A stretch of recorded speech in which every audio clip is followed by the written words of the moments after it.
মুসলমান ভাইরা রে, আমার কথা ভালো করে বুঝবেন।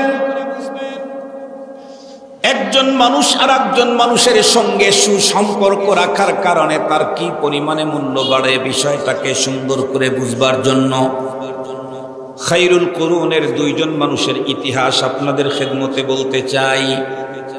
বন্ধুরা, খুব ভালো করে বুঝবেন। আমরা প্রত্যেক জুমাতেই দ্বিতীয় খুতবার ভিতরে ইমাম সাহেবের কাছ থেকে, খতিব সাহেবের কাছ থেকে একখানা হাদিস শুনি। ক্বালা রাসূলুল্লাহ সাল্লাল্লাহু আলাইহি ওয়াসাল্লাম, খায়রুল কুরুনি কারনি সুম্মাল্লাযীনা ইয়ালুনাহুম সুম্মাল্লাযীনা ইয়ালুনাহুম। আল্লাহর পয়গম্বর বলেন, পৃথিবীর শুরু থেকে কিয়ামত পর্যন্ত যত যুগ দুনিয়াতে আসবে, সকল যুগের ভিতরে সবচাইতে শ্রেষ্ঠতম যুগ হলো আমার সাহাবায়ে কেরামের যুগ। সেই যুগের মানুষগুলা বন্ধুরা আমার স্বর্ণ মানব, তাদের বন্ধুরা আমার ফজিলতের কথা বর্ণনা করার মতো সুযোগটা আমার নেই। আমার আলোচ্য বিষয়টা আপনাদেরকে বুঝাইতে পারলে আলহামদুলিল্লাহ। সেই সোনালী যুগের একজন দুইজন মানুষের কথা বলবো, পৃথিবীর সবচাইতে শ্রেষ্ঠতম যুগের দুইজন মানুষ, যেই যুগ পৃথিবীর ভিতরে সবচাইতে উন্নত পয়গম্বর ঘোষণা দিয়েছেন। এর ভিতরে একজন হলেন জনাবে মুহাম্মদুর রাসূলুল্লাহ সাল্লাল্লাহু আলাইহি ওয়াসাল্লামের মসজিদের বন্ধুরা আমার মুয়াজ্জিন। কোন সময়ের মুয়াজ্জিন? যখন আমার পয়গম্বর ওই মসজিদের ইমাম, সেই মসজিদের মুয়াজ্জিন হযরতে বেলাল হাফসি রাদিয়াল্লাহু তাআলা আনহু। নাম জানে না এমন মুসলমান তামাম দুনিয়াতেই খুঁজে পাওয়া যাবে না। খুব ভালো করে বুঝবেন, লোকটা কিন্তু জন্ম হলো তার হাফসায়, এরপরে দেখতে বড় কালো, ঠোঁট দুইটা মোটা, জবানের বন্ধুরা আমার সুন্দর উচ্চারণ, তেমন সুন্দর উচ্চারণ করতে পারেন না, এরপরে আবার কৃতদাস। কিন্তু এতগুলি বন্ধুরা আমার পজিশন নিম্নমানের হলে কি হবে? এই লোকটা সম্পর্ক গড়েছেন এমন একজন মানুষের সঙ্গে, যেই মানুষটা শুধু উম্মতের নবী নন, নবীদেরও নবী। বেলাল হাফসি কালো হলে কি হবে? সম্পর্ক তৈরি করেছেন কার সাথে? নবীদের নবীর সাথে। নবীদের নবীর সঙ্গে বেলাল হাফসি সম্পর্ক করার কারণে তার মর্যাদা কি পরিমাণে বাড়ল, তার পজিশন কোন পর্যায় পর্যন্ত চলে গেল, এই বিষয়টা আমি পয়গম্বরের হাদিস থেকে বর্ণনা করার জন্য আপনাদেরকে বন্ধুরা আমার এক নবীজির এই জীবনের একটা শ্রেষ্ঠতম ট্যুরের ঘটনা শোনাইতে হবে। আমরা প্রত্যেকেই জানি রব্বুল আলামিন আমাদের পয়গম্বরকে এমন একটা ট্যুর করাইছেন, এমন একটা সফর করাইছেন, যেই সফরটা শুধু আমার পয়গম্বরকে করাইছেন, দুনিয়ার কোনো পয়গম্বরের হয় নাই। সেই সফরের নাম কি? মেরাজ। আমরা প্রত্যেকেই জানি আল্লাহ পাক রব্বুল আলামিন তার প্রিয় হাবিবকে জানায়া দিলেন, হাবিব আমি আপনাকে একদিন আমার আরশে আপনাকে আমন্ত্রণ জানাবো। আপনারা বলুন তো দেখি, যেই দিন আল্লাহ পাক তার হাবিবকে জানায়া দিলেন আমার আরশে আপনাকে আমন্ত্রণ জানাবো, সেই দিন থেকে পয়গম্বরের অন্তরের ভিতরে কত কল্পনা জল্পনা হতে পারে সহজে বুঝবার জন্য বলি। এখানে যতগুলি মানুষ আছে, কোনো একজন মানুষের অন্তরের ভিতরে যদি মদিনার প্রেম খুব বেশি থাকে, মনে চায় মদিনা যাইতে, কিন্তু বাহ্যিকভাবে মদিনায় যাওয়ার মতো কোনো অ্যাবিলিটি আপনার নাই, এমতো অবস্থায় কোনো একজন বিত্তমান মানুষ যদি এসে আপনাকে ডেকে বলে, ভাই আপনি রেডি হন, আগামী সোমবারে আপনাকে মদিনার ফ্লাইটে আমি পাঠায় দেব, একটা টাকাও দিতে হবে না, বলুন তো দেখি ওই লোকের অন্তরে যে আনন্দ হবে, এই আনন্দের কারণে এখন থেকে সোমবার পর্যন্ত তার রাত্রে সহজে ঘুম আসবে না। কেন? দুনিয়ার নিয়ম হলো যে যারে মোহাব্বত করে, পৃথিবীর সবচাইতে বড় মজা হলো যারে মোহাব্বত করে তার সঙ্গে সাক্ষাতের ভিতরে। তাই তো একজন কবি বলে দিয়েছেন, হাফতে দরিয়া গারবানু শামতার নাগার দাদ জানে মান, শরবতে দিদারে বায়দ আজলবে মেহবুবে মান। সপ্ত দরিয়া পান করাইলেও মনের তৃষ্ণা মিটবে না, বন্ধুর সঙ্গে দেখা হলেই মিটবে সকল যন্ত্রণা। अगर खा हम के राज़े दिल बगूयम जानो मियाबम, वगर जाए शवद पैदा तुरा तन्हा नो मियाबम, वगर याबम तुरा तन्हा वहम शावद जाए पैदा, बखुशी गम कुनम खुदरा वमन खुदरा नो मीदानम। বাকুশি গমকুনাম খদরা ওয়ামান খদরা নমিদানাম। খুব ভালো করে বুঝবেন, পয়গম্বরকে আল্লাহ তাআলা জানায় দিলেন আপনাকে আমার আরশে দাওয়াত। পয়গম্বর তুদগ্রীব আল্লাহ পাকের আরশে যাওয়ার জন্য। দিন চলতে চলতে একদিন আল্লাহ পাক এক রাত্রে জিবরাইল আমিনকে ডেকে বললেন, জিবরিল আমার হাবিবকে আজকেই আরশে নিয়ে আসো। সুবহানাল্লাহ বলেন। পয়গম্বরকে যখন আল্লাহ পাক তার আরশে নিয়ে আসবেন, ওই দিন পয়গম্বরকে রিসিপশন করার জন্য দুইটা জামাত ঠিক করলেন, দুইটা গ্রুপ। একটা হলো নবীদের গ্রুপ, আদম আলাইহিস সালাম থেকে শুরু করে ঈসা পয়গম্বর পর্যন্ত সমস্ত নবীদেরকে আল্লাহ তাআলা ডেকে বললেন প্রত্যেকে বাইতুল মুকাদ্দাসে যাবে। ইয়া রাব, কি হুকুম? সেখানে যান, আমার হাবিবকে আমি আমার আরশে আজকে আমন্ত্রণ জানিয়েছি। আপনারা বাইতুল মুকাদ্দাসে গেলে আমার হাবিবকে আপনারা রিসিভ করবেন। আমার হাবিব বাইতুল্লাহ থেকে বাইতুল মুকাদ্দাসে আসবেন। কোরআন শরীফে আল্লাহ তাআলা বলেন, সুবহানাল্লাযী আসরা বিআবদিহি লাইলান মিনাল মাসজিদিল হারাম ইলাল মাসজিদিল আকসাল্লাযী বারাকনা হাওলাহু লিনুরিয়াহু মিন আয়াতিনা ইন্নাহু হুয়াস সামিউল বাসীর। আল্লাহ তাআলা বলেন, আপনারা যান রিসিভ করার জন্য আমার হাবিবকে বাইতুল মুকাদ্দাসে। জিবরাইল আমিনকে ডেকে বললেন, জিবরিল তুমিও যাও, তবে তুমি বাইতুল মুকাদ্দাসে গিয়ে ওয়েটিং এ থেকো না, তুমি একেবারে আমার পয়গম্বরের শয়ন কক্ষ পর্যন্ত চলে যাবে। নবীজিকে ঘুম থেকে জাগায়া পয়গম্বরকে নিয়ে বাইতুল মুকাদ্দাসে এসে সমস্ত নবীদের সাথে সাক্ষাৎ হবে, নামাজ হবে। এরপরে নবীগণ তাদের গন্তব্যে যাবে, আমার হাবিবকে নিয়ে তুমি আরশের দিকে নিয়ে আসবে। মজার কথা, এখানে ভিতরে অনেক বুঝার বিষয় আছে। আল্লাহ তার হাবিবকে দাওয়াত করে রিসিপশনের জন্য দুইটা গ্রুপ পাঠায়া দিয়েছেন। বুঝা গেল মেহমানকে রিসিভ করা সুন্নত, শুধু নবীদের সুন্নত না, আল্লাহর সুন্নত। কথা বলেন না কেন? সুন্নাতুল্লাহ। আল্লাহ পাক তার হাবিবকে মেহমান হিসেবে দাওয়াত করেছেন, রিসিভ করার জন্য দুই গ্রুপ পাঠায়া দিয়েছেন। একটা তো একবার পয়গম্বরের শয়ন কক্ষে পাঠাইছেন জিবরাইল আমিনকে, আর একটা গ্রুপ বাইতুল মুকাদ্দাসে ওয়েটিং আছে। জিবরাইল আমিন পয়গম্বরের ঘুমের শয়ন কক্ষে ঢুকে পড়লেন। নবীজি হাতিমে কাবা অথবা উম্মাহানির ঘরে ঘুমিয়েছিলেন। জিবরাইল আমিন ঢুকে বললেন, নবীজি উঠেন। কই যাব? কই যে আল্লাহর আরশে। কি মজা, চলো। জিবরাইল আমিন পয়গম্বরকে বের করে নিয়ে আসলেন। কেমনে যাব? এই যে আপনার জন্য বাহন নিয়ে আসছে। বাহন খুব বড় না, দেখতে খুব বড় না।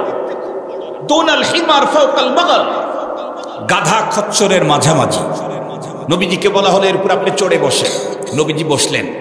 কিন্তু ছোট প্রাণী হলে কি হবে, তার যে গতি পাওয়া, একজন মানুষের চোখের শেষ সীমানা ওই বাহনের এক কদম, এক পা ফেলে অত দূরে। এখন বলেন, আমার চোখের শেষ সীমানা মুনতাহাল বাসার যদি তার এক কদম হয়, তাহলে এই বাহনটা বিদ্যুৎ বেগে চলতে থাকলে বাইতুল মুকাদ্দাসে যাইতে কতক্ষণ? অল্প সময়ের ভিতরে বাইতুল মুকাদ্দাসে গিয়ে হাজির। আল্লাহু আকবার। বিশ্বনবী বাইতুল মুকাদ্দাসে যাওয়ার পর জিবরাইল আমিন বললেন, পয়গম্বর বাহন থেকে নামুন। নবীজি বাহন থেকে নেমে পড়লেন। জিবরাইল আমিন পয়গম্বরকে বহন করা সেই বাহনটাকে, সেই জানোয়ারটা লাগাম ধরে, রশি ধরে টেনে ওই পাথরের সাথে বেঁধে দিলেন, যেই পাথরের সাথে আগের নবীগণ বাইতুল মুকাদ্দাসে ইবাদত করতে এসে তাদের বাহনকে বেঁধে রাখত। বিশ্ব নবীজি ডেকে বললেন, জিবরিল এতগুলি লোক, সমস্ত পয়গম্বরদেরকে দেখা যায়, এখন আমি কি করতে পারি, আমার কি করণীয়?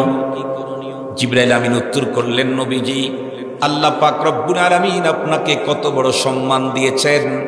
আপনার সৌজন্যে আদম পয়গম্বর থেকে হযরত ঈসা পয়গম্বর পর্যন্ত সমস্ত নবীগণকে বাইতুল মুকাদ্দাসে আপনার রিসিপশনের জন্য পাঠানো হয়েছে।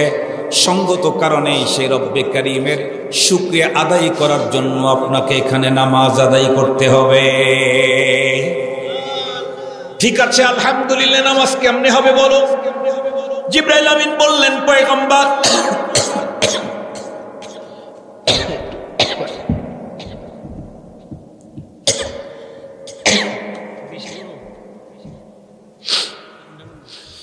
জিবরাইল আমিন বললেন, পয়গম্বর একটু অপেক্ষা করুন, আগে আজান হবে, আজানটা আমি দিয়ে দেব, গভীরভাবে লক্ষ্য করে দেখবেন আজকের এই জামাতের মুয়াজ্জিনি করবেন ফেরেশতা কুল শিরোমণি হযরতে জিবরাইল আমিন। ঠিক আছে, আজান দিয়ে দাও। জিবরাইল আমিন আজান শুরু করলেন, আল্লাহু আকবার, আল্লাহু আকবার, আল্লাহু আকবার, আল্লাহু আকবার, আশহাদু আল্লা ইলাহা ইল্লাল্লাহ। বলতে বলতে এরপরে গিয়ে জিবরাইল আমিন বলেন আশহাদু আন্না। আশহাদু আন্না বলার পরে জিবরাইল আমিন থেমে গেলেন। রব্বুল আমিন জিজ্ঞাসা করেন, জিবরাইল থামলে কেন? জিবরাইল আমিন উত্তর করেন, ইয়া আল্লাহ, আমি তো কিছুই বুঝতে পারতেছি না, আমি এখন কোনটা বলবো। কারণ এইখানে আদম সফিউল্লাহ আছেন, এখানে ইব্রাহিম খলিলুল্লাহ আছেন, এখানে মুসা কালিমুল্লাহ, ঈসা রুহুল্লাহ আছেন, এখানে মুহাম্মাদুর রাসূলুল্লাহ সাল্লাল্লাহু আলাইহি ওয়াসাল্লাম আছেন। আমি আশহাদু আন্না বলার পরে আদম সফিউল্লাহ বলবো, নাকি ইব্রাহিম খলিলুল্লাহ বলবো, নাকি মুসা কালিমুল্লাহ বলবো, নাকি ইব্রাহিম ঈসা রুহুল্লাহ বলবো, নাকি মুহাম্মাদুর রাসূলুল্লাহ বলবো? আমি কিছু বুঝতে পারতেছি না, তাই আন্না বলার পরে থেমে গেলাম। রব্বুল আলামিন জিবরাইল আমিনকে ডেকে বললেন, জিবরিল, যে মুহাম্মাদুর রাসূলুল্লাহর জন্য আজকের এই বিশাল সমাবেশের ব্যবস্থা করা হলো, সেই পয়গম্বর মুহাম্মাদুর রাসূলুল্লাহ থাকতে অন্য কারো নাম উল্লেখ করার পারমিশন নাই।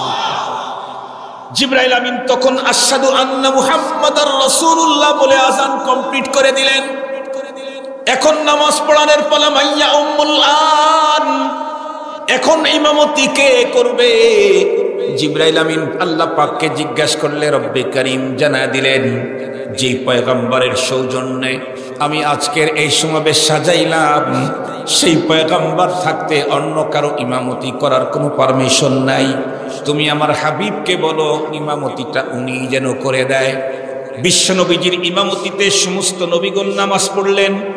মনে রাখতে হবে, পৃথিবীর একটা মাত্র মসজিদ, সেই মসজিদ হলো বাইতুল মুকাদ্দাস, যেখানে আদম পয়গম্বর থেকে শুরু করে মুহাম্মাদুর রাসূলুল্লাহ পর্যন্ত সমস্ত নবীগণ একসঙ্গে জামাতে নামাজ পড়েছেন। পৃথিবীর একমাত্র মসজিদ।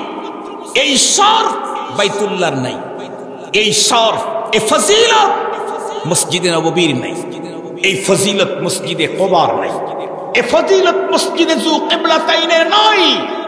এই ফজিলত আল্লাহ তাআলা দান করেছেন বাইতুল মুকাদ্দাসকে। সঙ্গত কারণেই আমরা আমাদের সন্তানের অন্তরে বাইতুল মুকাদ্দাসের প্রেম ঢুকায়া যেতে হবে।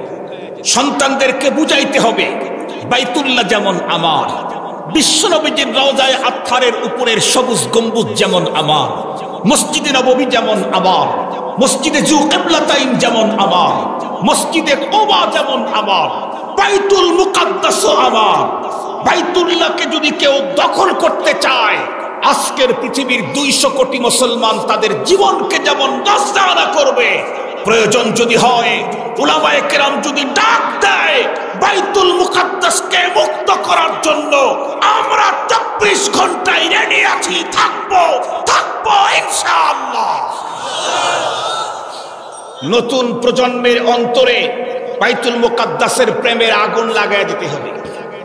আপনারা আপনাদের বাড়িঘর, বৈঠকখানা, অফিসের ভিতরে বাইতুল্লাহর ছবি লাগায় রাখছেন বরকতের জন্য। মসজিদে নববীর বিশ্বনবীজির রওজায়ে আতহারের উপরের সবুজ গম্বুজের ছবি লাগায় রেখেছেন বরকতের জন্য। ওই জায়গায় বাইতুল মুকাদ্দাসের ছবিটাও লাগায় রাখবেন বরকতের জন্য। এই পৃথিবীর প্রথম মসজিদ হলো বাইতুল্লাহ, দ্বিতীয় মসজিদ হলো বাইতুল মুকাদ্দাস। পয়গম্বরকে জিজ্ঞাসা করা হয়েছিল, ওগো নবীজি, বাইতুল্লাহ আগে না বাইতুল মুকাদ্দাস আগে? নবীজি বললেন বাইতুল্লাহ আগে। বাইতুল্লাহ আর বাইতুল মুকাদ্দাস দুইটা তৈরির ভিতরে কত বছরের ব্যবধান? নবীজি বললেন মাত্র 40 বছরের ব্যবধান। এর চাইতেও মজার কথা, বাইতুল মুকাদ্দাস তো আমাদেরও কিবলা। বিশ্বনবীজি 17 মাস বাইতুল মুকাদ্দাসের দিকে নামাজ পড়েছেন। 17 মাস বাইতুল মুকাদ্দাসের দিকে নামাজ পড়েছেন। এই জন্য বাইতুল্লাহ যেমন আমার, বাইতুল মুকাদ্দাসও আমার। প্রতিটি ঘরে ঘরে বাইতুল্লাহর ছবি যেখানে, বাইতুল মুকাদ্দাসের ছবি সেখানে। পৃথিবীর ইহুদিবাদদেরকে হলুদ সংকেত দিতে হবে। মাত্র ফিলিস্তিনের কয়েকজন মুসলমানকে হত্যা করে, গাজার মুসলমানদেরকে শহীদ করে বাইতুল মুকাদ্দাসকে কখনোই দখলে রাখা যাবে না। আজকের পৃথিবীর 200 কোটি মুসলমান তাদের জীবন বাইতুল মুকাদ্দাসের জন্য নজরানা করতে প্রস্তুত। মুহতারাম হাজিরিন, কথাগুলি একটু ভালো করে বুঝার জন্য চেষ্টা করবেন। আল্লাহ পাকের রাসূল নামাজ কমপ্লিট করে দিলেন। সমস্ত নবীগণ নামাজ শেষে স্ব গন্তব্যে চলে গেলেন। জিবরাইল আমিন আমার পয়গম্বরকে সাথে করে সফর শুরু করলেন। কোথায়? আল্লাহর আরশের দিকে। জিবরাইল আমিন চলতে চলতে চলতে চলতে বাইতুল মুকাদ্দাস পর্যন্ত নিয়ে গেলেন। বাইতুল মুকাদ্দাসে যাওয়ার পর জিবরাইল আমিন আমার পয়গম্বরকে ডেকে বললেন, পয়গম্বর এখন আপনি ভিতরে প্রবেশ করবেন। ভিতরে ঢোকার অনুমোদন আমার নাই। अगर एक सरे मुँह बरतर पराम ফুরুগে তাজাল্লি বাসুজাদ পরাম। এখান থেকে এক চুল পরিমাণের সামনে ওঠার চেষ্টা করলে আমার শত শত পাখাগুলি পুড়ে ছারখার হয়ে যাবে। আমি আল্লাহ পাকের কর্মচারী, এই ভিতরে কর্মচারী ঢোকার কোনো সুযোগ নাই। আপনি হলেন আল্লাহর মেহমান। আল্লাহু আকবার বলেন। আপনি হলেন হাবিবুল্লাহ। আপনাকে নেয়ার জন্যই আল্লাহ পাক আমাকে পাঠিয়েছেন। এটা অন্দরমহল, ভিতরে ঢোকার সুযোগ আমার নাই। পয়গম্বর পথ চলা শুরু করলেন। যাইতে যাইতে আল্লাহর আরশে গেলেন। কোন জায়গায় গিয়ে দাঁড়ালেন? কোথায়? আল্লাহর কোরআনে আল্লাহ নিজেই বলেন। কারণ আমার পয়গম্বর কত দূর পর্যন্ত কোথায় গিয়েছিলেন? পৃথিবীর কোনো পণ্ডিত তো সেখানে ছিল না। পণ্ডিত যাবে কেমনে? জিবরাইল আমিন ঢোকারই অনুমতি নাই। পৃথিবীর কোন পণ্ডিত যাবে কেমনে? জিবরাইল আমিনের ঢোকার অনুমতি নাই। এত দূর পর্যন্ত পয়গম্বর গেলেন। এক পর্যায়ে আল্লাহ পাকের কোরআনে আল্লাহ নিজেই বলেন, ফাদানা ফাতাদাল্লা ফাকানা কাবা কাউসাইনি আও আদনা ফাআউহা ইলা আবদিহি মা আউহা। আল্লাহর পয়গম্বর আল্লাহর কত নিকটে গেলেন।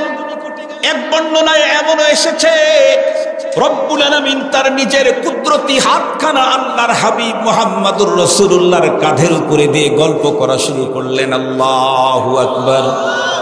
কথাগুলো গল্প করা শুরু করলেন। হাবিব হাবিব, দোস্ত দোস্ত, বন্ধুরা আমার কথা। এক পর্যায়ে কথাগুলি চলতে চলতে আল্লাহ পাক তার হাবিবকে ডেকে বললেন, হাবিব আমার তো অসংখ্য অগণিত প্রজেক্ট আছে। আল্লাহর কোরআনে আল্লাহ নিজেই বলেন, ওয়া ইন তাউদ্দু নি'মাতাল্লাহি লা তুহসুহা। কিয়ামত পর্যন্ত আমার প্রজেক্ট যদি গুনতে চাও গুনে শেষ করতে পারবা না। আমার তো অসংখ্য অগণিত প্রজেক্ট। তবে হাবিব আমার, এতগুলি প্রজেক্ট তো আপনাকে দেখাবার মতো কোনো সুযোগ নাই। তবে আজকের সফরে আমি আপনাকে আমার 2টা প্রজেক্ট দেখায় দিতে চাই। একটা হলো জান্নাতের প্রজেক্ট, আর একটা হলো জাহান্নামের প্রজেক্ট। এ কারণেই তো আমরা ওয়াজে মাঝে মাঝে বলি, সমস্ত নবী রাসূলগণ জান্নাত জাহান্নামের ওয়াজ করেছেন না দেখে, আমার পয়গম্বর জান্নাত জাহান্নামের ওয়াজ করেছেন নিজের চোখে দেখে এসে। আল্লাহু আকবার বলেন। মুহতারাম হাজিরিন, আমার পয়গম্বর জান্নাতের ওয়াজ করেছেন, জাহান্নামের ওয়াজ করেছেন না দেখে এসে, নিজের চোখে দেখে এসেছে। মুহতারাম হাজিরিন, পয়গম্বর সাল্লাল্লাহু আলাইহি ওয়াসাল্লাম বলেন, আমি যখন জান্নাতের গেটে ঢুকলাম, বিসমিল্লাহ বলে জান্নাতের সদর গেটে ঢুকলাম। ভিতরে ঢুইকাই আমি আশ্চর্যান্বিত হয়ে গেলাম। কি? আমি জান্নাতের গেট দিয়ে ঢুকে দেখি আমার সামনে দিয়ে বেলাল হাবশি খরম পায়ে দিয়ে হাঁটতেছে জান্নাতের ভিতরে। মুহতারাম হাজিরিন, আপনারা মনে মনে বলবেন, হুজুর কেমনে? আল্লাহর রাসূলকে তো আল্লাহ মেরাজ করাইছে। বেলাল হাবশি তখন তো মারাও যান নাই, বেঁচে আছে। বেলাল হাবশি তখন তো মদিনাতুল মুনাওয়ারায়। নবী আলাইহিস সালাম তাকে জান্নাতে দেখলেন কেমনে? এই প্রশ্ন যদি করেন তাহলে আমি বলবো আমার এই প্রশ্নের উত্তর দেওয়ার জন্য এইদিকে দুইটা দাঁড়ানো আছে আর এখানে দুইটা দাঁড়ানো আছে আর ওইখানে একটা দাঁড়ানো আছে। বুঝছেন কি আপনারা? বুঝছেন এগুলি? এই যে এই যে এই যে এর যে কোনো একটাতে যদি এখন লাইভ অপশন চালু করে থাকে তাহলে আমি এখন বয়ান করতেছি শেরপুর সালফা মাদ্রাসার স্টেজে, কিন্তু ওই লাইভ অপশনে যদি কেউ আমেরিকায় এখন ঢোকে ও আমেরিকাতেই দেখবে যে আব্দুল বাসেত। কেউ যদি কানাডায় ঢোকে ও কানাডাতেই দেখবে যে আব্দুল বাসেত। কেউ যদি এখন পাকিস্তানে লাইভে ঢোকে ও পাকিস্তানে দেখবে আব্দুল বাসেত। কেউ যদি কাটা তারে ওই পার, ওরা আমাদেরকে চয়েসই করে না, ভিসা দিতে চায় না। ওরাও যদি এখন এই লাইভে ঢোকে দেখবে কি রে ভিসা দিলাম না, তারপরও বাংলাদেশের হুজুর ইন্ডিয়ায় ঢুকলো কেমনে। তার মানে মানুষের তৈরি করা তথ্য প্রযুক্তির কারণে সালফার ওয়াসকর আব্দুল বাসেতকে একটা টাইমে লক্ষ জায়গায় দেখানো সম্ভব। কথা বলেন না কেন? কথা বলেন না কেন? মানুষের তৈরি করা প্রযুক্তি যদি এত উন্নত হয়, এই মানুষটাকে যে রব্বুল আলামিন বানিয়েছেন সেই রব তার প্রযুক্তির মাধ্যমে মদিনার বেলাল হাফসিকে জান্নাতে দেখাইতে পারে না? আর একটু জোরে বলেন, পারেন না? পারে না? মুহতারাম হাজিরিন, রব্বুল আলামিন মূলত তার হাবিবকে দেখায় দিলেন, হাবিব আমার, বেলাল কালো হলে কি হবে, বেলাল কৃতদাস হলে কি হবে, বেলাল হাফসায় জন্ম নিলে কি হবে। বেলাল সম্পর্ক গড়েছে আপনার মতো একজন মহা মানুষের সাথে, যিনি নবীদের নবী। আপনার সাথে কালো গোলাল, কালো বেলাল, আপনার সাথে কৃতদাস বেলাল সম্পর্ক তৈরি করার কারণে আপনি নিজের চোখে দেখে যান আপনার বেলালের পজিশনটা কোথায়। আপনি নিজের চোখে দেখে যান বেলালের মাকাম কোথায়। মুসলমান ভাইরা আমার খুব ভালো করে বুঝবেন, পক্ষান্তরে আরো একজন মানুষ, যেই মানুষটা বন্ধুরা আমার খায়রুল কুরুনের ওই যুগেরই মানুষ, তার অবস্থা হযরতে বেলাল হাফসি রাদিয়াল্লাহু তাআলা আনহুর একদম বিপরীত। কেমন? বেলাল হাফসি বন্ধুরা আমার কালোর কালো, কিন্তু ওই লোকটা কালো নয়, ওই লোকটা এতটাই বেশি সুন্দর ছিল। খুব ভালো করে বুঝবেন, আমাদের দেশে কারো চেহারা যদি অস্বাভাবিক সুন্দর হয়, আমাদের যুবকেরা একজন আর একজনকে বলে, দেখ দেখ চেহারা না আগুন, বলে না? বলে না? বলে চেহারা না আগুন। আমাদের দেশে কেউ যদি বেশি সুন্দর হয় তখন বলি চেহারা না আগুন। আমি এখন যেই লোকের নাম বলবো সেই লোকটা এত বেশি সুন্দর, যেই সুন্দর হওয়ার কারণে তার নামই রাখা হয়েছে আবু লাহাব। আবু লাহাব, আমরা তো বলি আগুন, তারা নাম রাখছে হলো আগুনের বাবা। এতটাই সুন্দর চেহারা। জন্ম কোথায়? বেলাল হাফসির জন্ম তো সুদূর হাবশায়, কিন্তু আবু লাহাবের জন্ম পৃথিবীর সবচাইতে শ্রেষ্ঠতম স্থানে মক্কাতুল মুকাররমায়, যেই স্থানের ভিতরে আল্লাহর ঘরখানায় কাবা, যেই জায়গার ওখানে আছে মাকামে ইব্রাহিম, যেখানে আছে হাতিমে কাবা, যেখানে আছে মাতাফ, যেখানে আছে সাফা আর মারওয়া, যেই জমিনের ভিতরে আছে মিনা মুজদালিফা, যেই জমিনের ভিতরে আছে আরাফা, যেই জমিনের ভিতরে আছে জাবালে নূর, যেই জমিনের ভিতরে আছে জাবালুর রাহমা। বন্ধুরা আমার, এত পবিত্র পবিত্রতম জায়গার ভিতরে জন্মগ্রহণ করলো আবু লাহাব। বংশের দিক থেকে আবু লাহাব কেমন? আল্লাহু আকবার! তাম পৃথিবীতে আবু লাহাবের বংশের চাইতে উন্নত বংশ দুনিয়াতে আর একটাও নাই। আমরা আমাদের পয়গম্বরের বংশীয় মর্যাদা বর্ণনা করতে গিয়ে যতগুলা বলি সবগুলি আবু লাহাবের জন্য প্রযোজ্য। আমরা আমাদের পয়গম্বরকে ইসমাইলি বলি, আবু লাহাব ইসমাইলি। আমরা আমাদের পয়গম্বরকে হাশিমি বলি, আবু লাহাব হাশিমি। আমরা আমাদের পয়গম্বরকে কুরাইশি বলি, আবু লাহাব কুরাইশি। আমরা আমাদের পয়গম্বরকে মুত্তালিবি বলি, আবু লাহাব মুত্তালিবি। গভীরভাবে দৃষ্টিপাত করলে ভালো করে বুঝবেন, আমার পয়গম্বর মুত্তালিবি বিল ওয়াসিতা, হযরত আব্দুল্লাহর মাধ্যমে আমার পয়গম্বর মুত্তালিবি। কিন্তু আবু লাহাব মুত্তালিবি বিল ওয়াসিতা, কারণ আবু লাহাবের বাবার নামই তো আব্দুল মুত্তালিব। আমার পয়গম্বর আব্দুল মুত্তালিব, কিন্তু হযরত আব্দুল্লাহর মাধ্যমে। আবু লাহাব ডাইরেক্ট মুত্তালিবি। পৃথিবীর সবচাইতে শ্রেষ্ঠতম বংশে জন্মগ্রহণ করলো, সবচাইতে উন্নত সুন্দর চেহারার অধিকারী হলো। সবচেয়ে বন্ধুরা আমার উন্নত জায়গার ভিতরে জন্মগ্রহণ করলো, কিন্তু এই আবুল আহাবের সম্পর্ক মুহাম্মদুর রাসূলুল্লাহর সাথে না আবু জেহেলের সাথে? কথা বলেন না কেন? আবুল আহাবের সম্পর্ক আবু জেহেলের সঙ্গে, আবুল আহাবের সম্পর্ক উতবার সঙ্গে, সাইবার সঙ্গে, যার কারণে আল্লাহ পাক রব্বুল আলামিন আবুল আহাবের কন্ডিশন, তার ব্যাপারে সিদ্ধান্ত পৃথিবীর মানুষকে জানায় দিলেন, তাব্বাত ইয়াদা আবি লাহাবিন ওয়া তাব মা আগনা আনহু মালুহু ওয়া মা কাসাব সায়াসলা নারান যাতা লাহাবিন ওয়া ইমরাআতু হাম্মালাতাল হাতাব ফি জিদিহা হাবলুম মিন মাসাদ। কি বুঝাইতে চাইলাম? খায়রুল কুরুন, পৃথিবীর সবচাইতে সুন্দর সোনালীতম যুগের দুইজন মানুষ, একজনের জন্ম সুদূর হাবশায়, তারপরে লোকটা কালো, এরপরে কৃতদাস, কিন্তু সম্পর্ক করেছে নবীদের নবীর সঙ্গে। তার জন্য দুনিয়া থেকেই আল্লাহ পাক জান্নাতের সুসংবাদ, সুবহানাল্লাহ বললেন না? আর একজন জন্ম নিল পয়গম্বরের বংশে, পয়গম্বরের আপন চাচা আবুল আহাব, পয়গম্বরের আপন চাচা। জন্ম হলো তার মক্কাতুল মুকাররমার মতো পবিত্র জমিনে।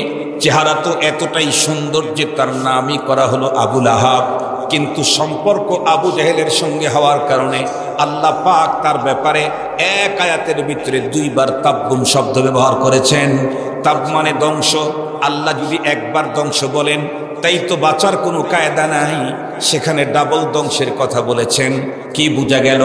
আমি শেখ হই আর খান হই, আমি মন্ডল হই আর সরকার হই, যেই গ্রুপের যেই ফ্যামিলির হই না কেন, সম্পর্ক কার সঙ্গে তা দেখা হবে পরপারে।